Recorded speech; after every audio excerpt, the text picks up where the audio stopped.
乡亲啊，继续来讲，今年2023年总下困日有116天，虽然有未少拍是3天以上的年假，但是同时嘛有6天爱来补上班上课。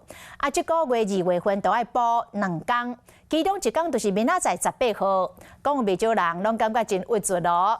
为了要帮大家加油鼓励，四大超商推出着咖啡饮品的拍折，要来安打着上班族迄种压榨的心情。无论是上班族或者是学生，真无简单。当到拜五要来迎接拜六礼拜，稍等一下，这礼拜是要补班补课哦。这个月补班特别多，就觉得蛮厌世的。对。那怎么样去调试自己的心情？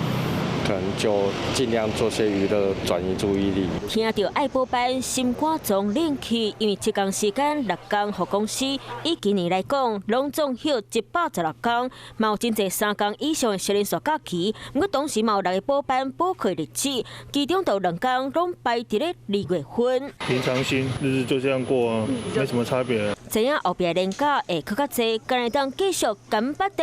啊，若四大超商为了替大家加油，推出限定咖啡优惠，亲像 7-Eleven 全家小连续3天有指定的咖啡量的，买1杯送1杯。OK Mart 限时2天，咖啡共品项买2杯送1杯。莱尔富推出加1块加1杯，上济优待5.1折，等于平均1杯真纯的美式28块，1杯真纯的拿铁敢若33块。都有寄出买1送1的优惠。对啊，他蛮贴心的，跟同事啊会一起买，补2天班，然后你休那么多天啊，我觉得 OK 啊。休假日上班上课，真正是有够郁卒嘞！就算无法度改变补班补课的事实，今日当看好甲开咧，心情才会好。